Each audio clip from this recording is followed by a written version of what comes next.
it's hard for me to wrap my head around it because I spent the first, like all my childhood, assuming that everyone was just going to sort of become the same like goldenish color as everyone just interbred with everyone else. And what I'm seeing instead is like everyone moving in the direction of glomming off in these more isolated communities, becoming more different from each other instead of all kind of the same. It's just so weird. And then, of course, speciation is going to happen when people get off. We ran a big study on this, and one of the things that's most correlated with fertility rate, at least in the US, is xenophobia, which means that we actually will likely preserve independent ethnic groups. It's just the opposite of what I expected. Like for the majority of my life, it's so weird. Yeah, I mean, the issue here is like also, if you look at a country like Brazil or Cape Verde, what happens is actually like even in like a genetically homogenous admixed population, there's still variation. And so people will still look different. And so if they're sorting based on physical type, there will be like kind of like precipitation back out, if that makes sense. Would you like to know more? Hello, we have a very special guest on Basecamp, Razib Khan. He is the CSO of Generate, which is a really, really cool startup, basically enabling people to use a lot of genetic technology and information that they haven't been able to use yet. Plus, he is the proprietor of Unsupervised Learning, which you can check out on Substack.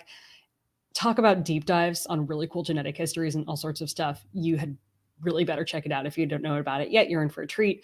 You can also just check out a lot of things that he's working on at razibkhan.com. And he's probably one of the most famous in the world communicators on human genetic stuff when it comes, especially on the spicy side. Yeah.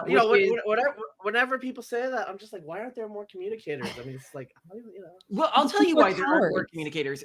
I'd say there are a number of other communicators, but I think a lot of the other communicators in this space go a little too hard on the race stuff. Like they seem to have a vested horse in the game, which pollutes their ability to give the message. Whereas you come at it much more neutrally, which I think is why you're such an effective communicator. And to that end, one thing I wanted to ask is, where do you think the future of humanity is going, genetically speaking? Like, are we going to see a die-off of ethnic groups? Are we going to see new ethnic groups? Are we going to see, who does well in this coming world? What's going on? Yeah, it's complicated because, these sorts of linear projections, not necessarily linear, but just like, I mean, obviously they're exponential too, but, like in 1900, if you had asked me this, the theory was like all the colored races were going to disappear because the fertility of white Europeans was so high and they were conquering all the continents and settling everything. Obviously, that's not what ended up happening. So it just goes to show you that these like very, very long-term projections. So for example, like people like, oh, there's going to be like 5 billion people in Africa in 2100. I mean, I'm exaggerating. I think it's closer to like 3 billion or 4 billion. Okay. I just don't think that there will be. I think that those are overestimates probably. And, the transition will be faster. Since like about the 1980s, the UN has actually consistently overpredicted population growth because as you guys know, demographic transition has been happening everywhere. Yeah. And fertility has been crashing everywhere. And so it just depends on where. So in any case, I think like Peter Zeihan says, oh, the Chinese people are going to disappear. I'm like, look, they got a low fertility, but like there's 1.4 billion of them. I mean, they're not going to disappear. Okay. There's like 20 million Jews. And like, we're not like, oh, the Jews are going to disappear. Yeah. The reason the Jews are not going to disappear is ultra-Orthodox Jews have a high fertility, right? So they're still going to be around. If you read Frank Herbert's Dune, they're still around. So you just need some of them that really want to reproduce and wait, who are the Jews in Frank Herbert's Dune? They work with the Bene Gesserit. Yeah. Really? That's fascinating. Yeah, they're still around. Well, do you know Kwisatz Haderach is Hebrew? Oh. No. Yeah. Oh, that's wild. I had no idea. Yeah, mind blown. Are we going the Tailaxu route with our family? You know what? So I have a friend. Do you know what an axolotl tank is? Yeah, of course. It's what became the Tailaxu females. They basically turned them into birthing tanks. Yeah. So this is what I have a friend who got her eggs, and she produced a lot of eggs. And so I was like, you would be a really great axolotl tank. Okay, how long till we get axolotl tanks? Like, do you see some groups basically getting rid of women when we get artificial wombs? Yeah. So I do think in terms of what's going to happen, I do think with diversification is probably going to be a thing within 100 years. You will have like sects of humans that are naturals, others that are probably going to do like legit transhumanism. I mean, assuming our technological civilization continues, you know? Right. And then I do think there will be, you know, I mean, look, there's going to be like groups of gay men, actually just groups of people in general, like women as well, because they don't want to give birth, you know, they don't want to go through the body, all that transformation. They're going to use axolotl tanks. The main issue is, I don't think they're going to be necessarily many, you know, they're not going to be like, you know, dead or like brain dead, you know, Tlaloxi women. But the point is like, the point is just the artificial bags and stuff. Yeah. The issue though is like, all right, actually, you know, this is going to be fixed. They're going to test it on like animals, but the first ones are going to be bad, right? Yeah. It's just like, you know, C-sections cause some issues, et cetera, Actually, I'm going to push back here. I heard a theory on this that was actually pretty compelling to me, that it may turn out when we first start doing artificial wombs that the children coming out of them are actually dramatically healthier than children born from natural wombs because they don't have any restrictions on resources. And so even though they're not able to give people everything at just the right time, keep in mind this is an environment where the mother is basically never sick because they're not interacting with the world. There's no restriction on the resources they're giving the kids. So it may be the difference we saw with the Flynn effect, where like all of a sudden during a person's developmental period, they were given way more resources than they ever would have been historically, and we're getting like 14-pound babies. And what about babies that pop out and they can like talk? No, just yeah, we gotta aim for that. Actually, oh god. So one of the things that I've thought about, and you can tell me if this is crazy, that I was like, okay, well, one of the things I suspect to happen as smart people become a rarer asset in the future and one that companies really need is that there will be a huge economic incentive for companies to create their own humans. And, you know, one of the things we're really actually trying to do as the Collins Institute is make child rearing at scale of like gifted children, like scalable and inexpensive. So like a company could implement this program without much human intervention, so long as they were producing people and caring for them in the first like 3 or 4 years of their lives. Yeah, but I mean that just sounds like a small nation, right? Well, I mean, sorry, I mean, yeah, I guess like, I mean, you could do it as a company. You could do it. I'm sure nations will do it as well. I mean, this is like, it's basically the kibbutz system, right? Yeah. Like yeah, they didn't perfect basically. it, they didn't get it to work right, but that's they're like collective raising of these children. Yeah. And they're all for the ends of the corporate. I mean, the idea is like they stay on the kibbutz, which didn't work out. Usually that's the problem. Yeah. But I mean, once you like can actually sort of genetically manipulate children, you can even like make them require some kind of proprietary enzyme that only you provide. They can't leave the premise. Okay, this is actually, I think, been written about, and there are films about these sorts of things, right? Where it's like basically it's like, they have you know, it's like, you know, like Blade Runner, right? Yeah. Like they have like time bomb, and that's how you control them and stuff like that. I mean, is it possible? Yeah. Is it feasible? Yeah. We might have we might have to have a Butlerian jihad. We'll see. You know, whatever it takes. Just so you know what he's talking about, that was the jihad against AI, right? Against thinking machines, yeah. But they also it's a jihad also against like genetic engineering and other things. Oh, they won't beat the genetically engineered. That's what the issue is that Bene Gesserit don't use like official genetic engineering. What they do is breeding, like you know, use like selective breeding. That's what they do. Yeah. Okay. So we were talking about ethnic groups like not going extinct. You're like, well, the Chinese aren't going to go extinct, but there are groups that I am genuinely afraid for. Like the two that I always mention are actually both in India, which is the Jains and the Parsi. I was wondering, are you worried for them? Are there other ethno groups that you're like particularly worried about, or do you just not care that certain groups are going to go extinct? I mean, the Parsis probably, but I mean, they have some issues in terms of. They have. So Parsis, as most of your listeners might know, are Zoroastrians in India. Genetically, they're about 3/4 Iranian, 1/4 Gujarati, and they've been Indianized in a lot of their cultural habits. So they speak Gujarati. They don't speak any Persian language, obviously. They eat Gujarati food, and they have like names that are often. I mean, they have names like Khusro, but they often have like, you know, like Patel or whatever, you know, or Gandhi. So like Indira Gandhi's husband was a Parsi. His last name was Gandhi. That's a Gujarati name. Okay. So, you know, they're kind of cool, but like there are other Zoroastrians elsewhere. And one thing that the Parsis did is they integrated kind of like Indian caste system mentality, and so they really frown upon intermarriage, and outmarried children are kind of expelled from the group. And that's one of the reasons they're shrinking. So to be like an official Parsi, you have to have two Parsi parents. And this is actually like nothing to do with their Zoroastrian religion. It has to do with they're becoming Indian. And so it's just like, yeah, I mean, but I mean, that's how they're set up. And it's just like kind of like, with modernity and their advances and their, It's high, like like, yeah. you remind me of like a zoologist talking about pandas. Like, but we just can't get them to fuck in captivity. Like we're trying, but they're fucking pandas.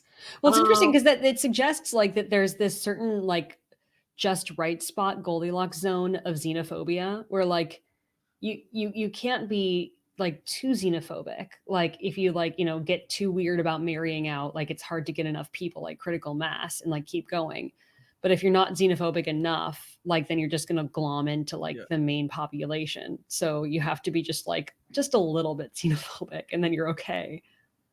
Yeah. So, the Jews in China disappeared because they intermarried out. Mm. The Jews in Kaifeng, if you look at them, they got assimilated into the Chinese system. Hold on, you have to go deeper here. When did the Jews immigrate to China? I am not familiar with this story. This is weird. Yeah, I mean, people can just Google the Jews of Kaifeng. They're probably like Radhanite traders, so they're Persian Jews. Probably showed up around the Mongol period, if not earlier. The Chinese consistently had problems distinguishing them from Muslims, because they worshiped one god. They didn't eat pork. All the other stuff is kind of like whatever. So like they would call them things like black hat Muslims or something like that. But like they're really Jews. They don't really know. They're all like, what weird. But yeah, so they show up in Kaifeng. They're well known. The Jesuits show up in the late 1500s, and they encountered them, and they were super curious about them because these are Jews that didn't really interact much with Christians at all. Mm-hmm. And so they're like, oh, like you guys are gonna like have like the secret knowledge of how like Christianity is actually right, and you guys are hiding the fact that like Jesus was actually the Messiah. Anyway, there's some weird things like that. So they were around for like many centuries, and what happened is by the 18th century, the Jesuits that were the Europeans that encountered them had noticing that they'd really been assimilated since like the 1500s. Like they looked much more Chinese. Like the original ones were like had West Asian features, a lot of them. By the 18th century, they were much more Chinese looking, and the local rabbi of the community, he was super embarrassed because his Chinese wife was she had pigs in the front yard, and he knew that like the Chinese don't care, they're like whatever, but he knew that the Christian would be like, wait. It was just like yeah, but like and his sons were Chinese civil servants and stuff like that. So what happened in the 19th century, there was a flood, the community scattered, and they either like became Han, so they assimilated into the Han majority, or they became Muslim. And there are still some Hui Muslim families in like that area of China, and also Han families who know that they have the Jewish ancestry. Some of them have gone back to Judaism now. Wow. But yeah, some of them have like that is fascinating. Okay, so to that end, because this is one thing you touched on, and I'm wondering what you're thinking about it. So if we're talking about genetic isolation of populations, do you see intentional genetic isolation becoming more of a thing in the future, i.e. more, I don't want to call human speciation, but human like ethnic speciation becoming more of a thing as IQ is dropping in the general population? So you know what I think the speciation will happen, and I think this is like pretty straightforward when we get off planet. Oh, immediately, yeah. I think basically like because people are just like they don't want to like I don't want to go to fucking Mars. I don't care how tall and stretched out you know what I'm saying? Like of course there's gonna be like Bumble's gonna be like interplanetary option. Like if you really like tall chicks, you want to go for a Martian, but the problem is you better have some money to get all the way over there. Right? And is she gonna be into you because you're like only 6'2"? No. What I love is in this world, humans, we're the dwarfs. The ones who are stay on Earth are the short, stout, like stern-boned ones, and the ones who go to Mars are the elf-like people. No, but people I think underestimate if it continues to be expensive to do interplanetary travel, which I think will be a thing for hundreds of years, that we will definitely have full speciation. Yeah.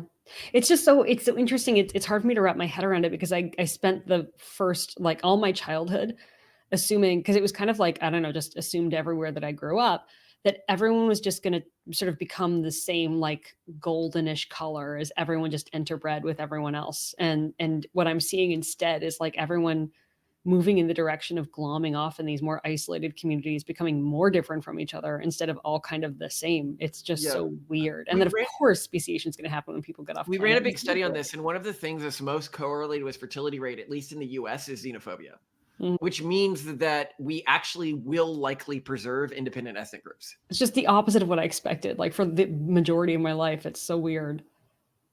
Yeah, I mean the issue here is like also if you look at a country like Brazil or Cape Verde, what happens is actually like even in like a genetically homogenous admixed population, there's still variation, and so Hmm. people will still look different. And so if they're sorting based on physical type, there will be like kind of like precipitation back out, if that makes sense. Does that Hmm. make sense?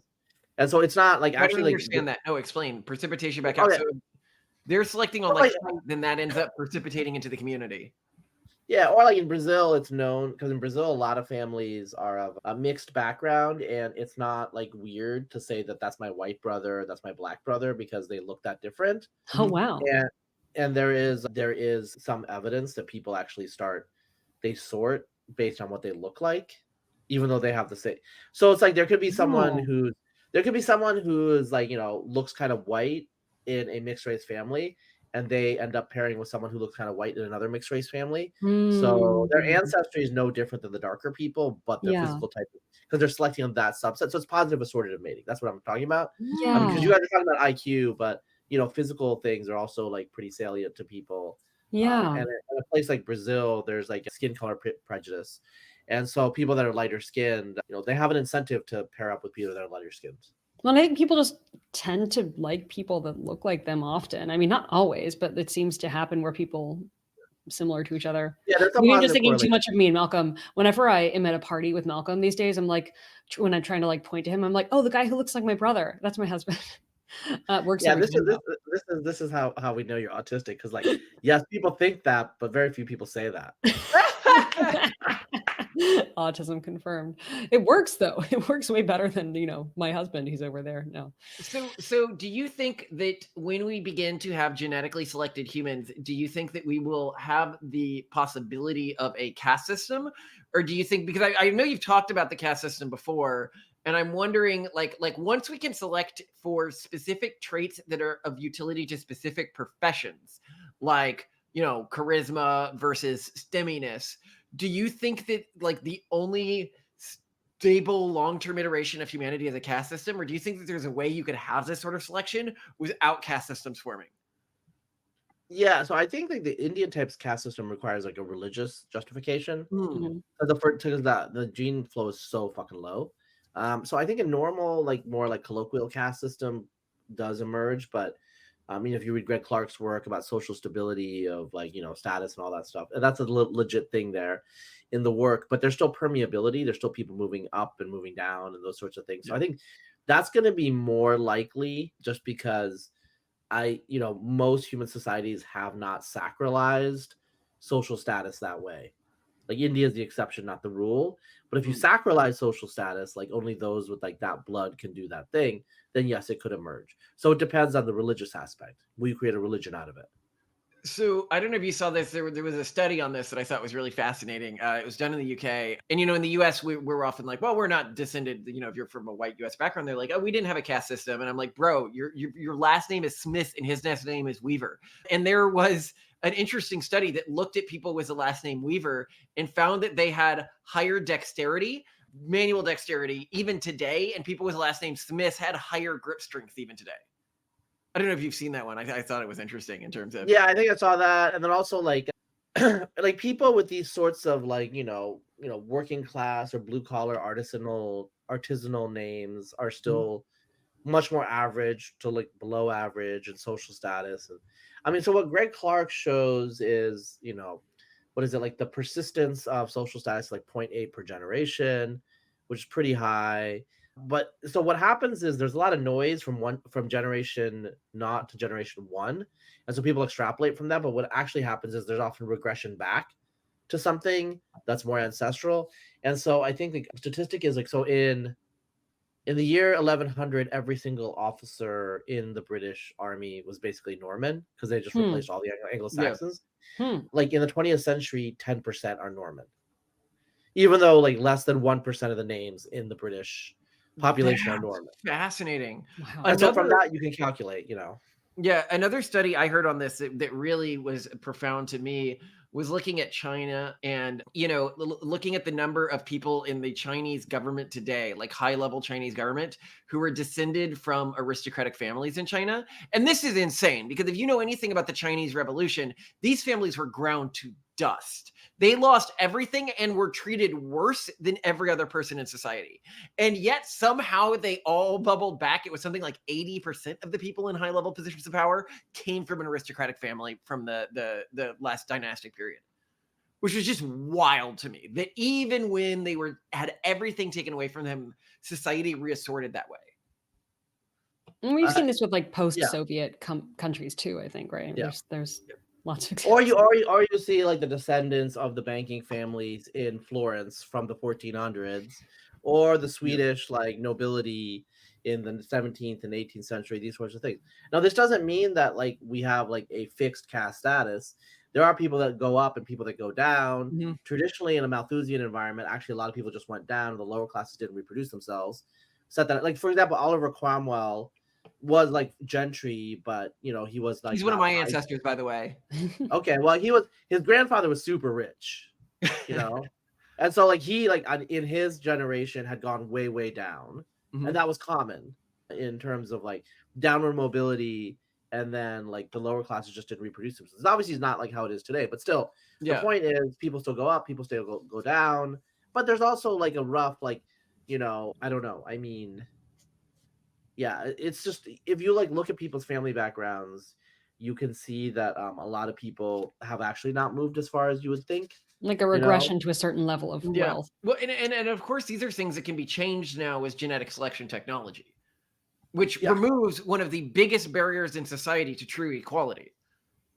Sort of, yeah, I agree. The only thing is like if everyone has access to it, then it'll just like change the baseline, which is okay with by me. Well, I don't think it will. So everyone has access to it, but the groups that will use it, I think, are incredibly rare. I think if you look at the people who are actually having kids in our society, maybe 2 to 3% would really use this technology in mass. And I asked you, before this interview, I was like, oh, the calculation for determining how quickly, if we're creating about the number of embryos we're creating and we're selecting about the number of kids that we're selecting, and you did this for 5 generations, and then I looked at like the current technology, and we should be looking at about a 3 standard deviation increase in IQ if you were selecting for IQ only, which is pretty crazy that any cultural group we have the technology. We have the technology Today. Yeah. Yeah. Really cool. Which is wild. And it's one of the things I think about where a lot of people who promote like, oh, we should be really accepting of people who are different. And then I'm like, oh, I'm trying to create people who are different. And they're like, whoa, that's too different. They would have a lot of that is like, but a lot of that stuff is like, performative, normie conformity. Like when really weird people actually show up, they're like, whoa. Yeah, it's funny actually. The episode that went live right before we were filming this one was the episode where I was going over Nasib Taleb's argument that IQ doesn't matter at all. Well, that it's like, what did he say? Made by Charlotte. It was just so performative. Like I was like, come on, man! Like this matters. Anyway. Well, I mean, it mattered because he calls people fucking retards all the time. You imbecile! Destroyed. I love it. One thing I do wonder about is like what the selective pressures will be in the future in terms of gender. Like on one end, I see all these fundamentalist groups that are like getting super aggressive and also like probably encouraging a lot of differentiation between the sexes. But then like when you look at the more technophilic sectors of society or like cultures within society, they're like more blank slatist, like, no, there shouldn't be any differences between genders, and whether or not there actually are genetically, they're trying to pretend there aren't. Maybe they'll try to select against it. Like, where will the future of gender go, or where is it even now? So I mean, with the trans stuff, one thing I will say, like, I don't talk too much about it, but part of it is like modern transgender therapy, especially for children, is transhumanism. Yeah. Right. And so that's how you eliminate the gender differences. You biologically go in and tinker. Yeah. And so that's how you would do it. And you can create homo androgynous if you want to. The main issue that we're having right now is, I think, with the trans stuff, is the mixing of normie brain with transhumanist technology. So I've said this elsewhere, but I knew people who were transhumanists like 15 years ago, and they were mostly autistic. But now these people, they don't call themselves transhumanists, like they're like gender fluid or whatever the hell, but they're normie brained in terms of like now they're attaching identitarian politics to it. And that's the fundamental issue. Yeah, I mean, if you're talking about the genetic differences that would be caused by transness, you're actually going to see an increase in gender dimorphism between the two genders, because of the men who are born thinking more like women and the women who are born thinking more like men are systemically removed from the genetic pool within the progressive population. That means the progressive Jews who are still breeding are eventually we're selecting against like androgyny and fembots. Yeah. Huh. Okay, so even among like progressive cultures where people like really welcome transness, even that's going to be selected against. Yeah, and as you guys know, that this has been like research that goes back a generation. It's just obvious, like cultures that have like give a lot of freedom to gender expression often shake out to be more dimorphic in a lot of ways. Yeah. In a lot of the non-performative visible ways. So men and women in Sweden may dress more similarly than men and women in Turkey, but women tend to major in much fewer STEMmy things than in Turkey. Because this is a selective pressure, i.e., in societies where it is more accepted that male and female roles aren't different from each other, that the women who have a biological predilection to take on more masculine roles end up having fewer kids. Same with the men who take on more feminine roles. And that then doesn't select them out of the gene pool, leading to a higher amount of inborn gender dimorphism.